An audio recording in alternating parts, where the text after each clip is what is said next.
سب سے اعلیٰ اور الفا یہی دعا ہے، اللہ تعالیٰ اس کے خطاب سے میرے کریم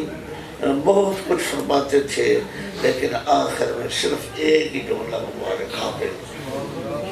میرے لیے تو صرف میرے اسی خطاب میں دعا کر،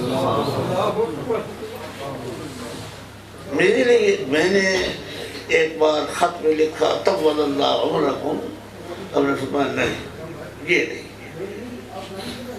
میں نے لکھا کہ طول اللہ عمرکم اللہ تعالیٰ آپ کی عمر دراز فرمائے، تو فرمایا نا یہ نہ لکھا تھا، میرے اس نے خطاب کی دعا کیا تھا، اللہ میرا خاتمہ ایمان کامل،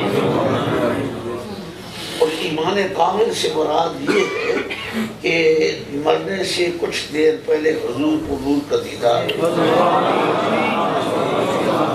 اور سرکار مدینہ سے تفریح ہو رہا ہے، وہ ضامن وہی ہے، سبا مومنین ممرات کے وہ ضامن ہے، اور اہل بیت اللہ نے بھی فرمایا، وہ فرزدق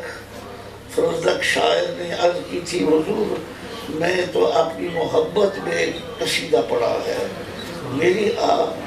شفاعت کرنا قیامت کو، اب نے فرمایا ہمیں رب نے پیدا اس لیے کیا، یہ خصوصیت اہل بیت میں یاد رکھو، مجھے کوئی شیعہ کہے، وہابی کہے، سنی کہے، کچھ مرضی کہے، مگر اہل بیت کی اپنی شان ہے، دوسروں کی نہیں ہے۔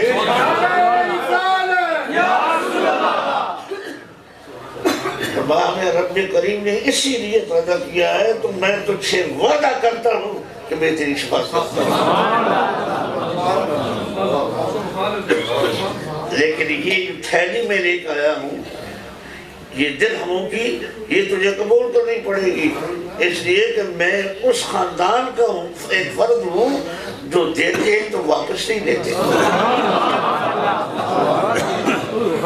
اور آئندہ بھی اگر تجھے ضرورت ہوئی تو میں عطا کروں گا تجھے۔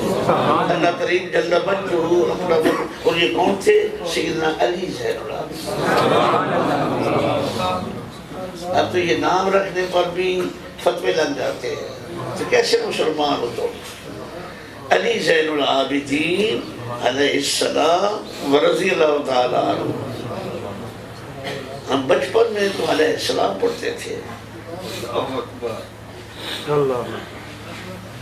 تو سیدنا علی زین العابدین بڑے خوبصورت تھے، سارے خوبصورت تھے، وہ جب طواف کرتے تھے تو دنیا کھڑے ہو کو دیکھتی تھی، انشاءاللہ معطر محمد تھی اسیر و جمیل، تو جس وقت حجر اسود کے قریب پہنچتے تو بات یہ تھی کہ ولید بن عبد الملک اموی ناسبی،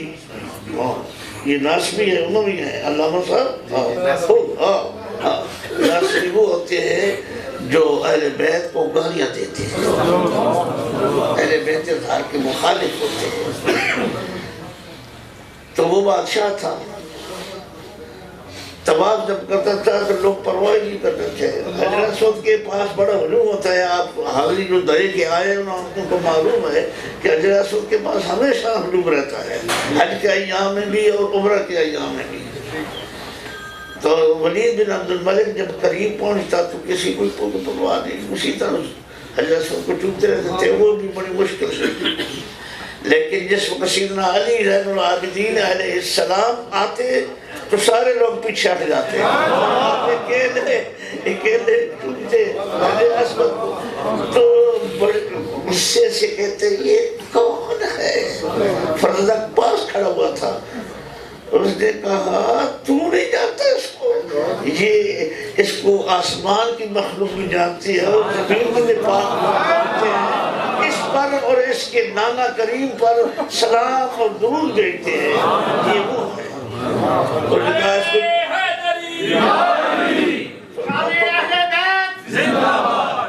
فرمایا کہنے لگا کہ اس کو جیل میں دھکیل دو، سرکار امام علی زین العابدین علیہ السلام کو معلوم ہوا تو آپ تھیلی اشرف کی درہم، اس وقت کے درہم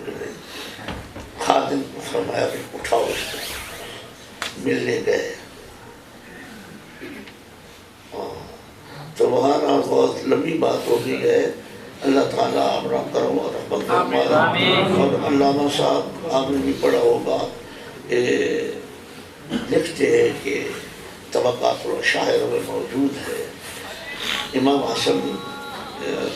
اشعری، امام اشعری اور ماتریدی، یہ دو بزرگ گزرے ہیں نا، عقائد کے امام گزرے ہیں، جس اولیاء بھی اور علماء بھی ان کو اپنا امام مانتے ہیں۔ اور سیدنا موسیٰ اشعری رضی اللہ عنہ کے اولاد میں سے تھے۔ انہوں نے 40 سال تک یہ معتزلی رہے۔ معتزلی بھی ایک گمراہ فرقہ ہے۔ بالآخر پریشان ہو گئے کہ میرے چند مسائل کسی نے حل نہیں کیے، تو رمضان شریف کے اندر، پہلے رمضان شریف کے پہلے عشرے میں آپ بیٹھ گئے، سید کائنات رسول کا دیدار کیا۔ دیدار میں حضور پر نور صلی اللہ علیہ وسلم فرمایا، یا علی، میں جو کچھ تجھے کہہ رہا ہوں، حکم کر رہا ہوں، اس پر عمل کروں۔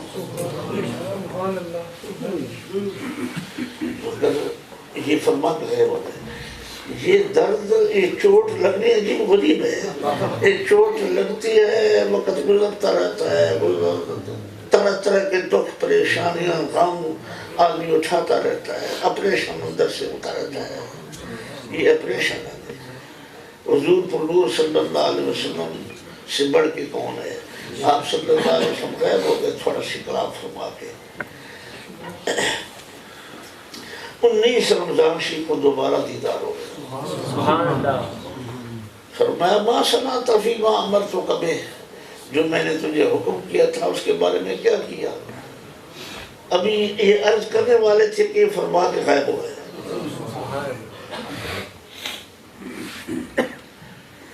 27 رمضان شریف کو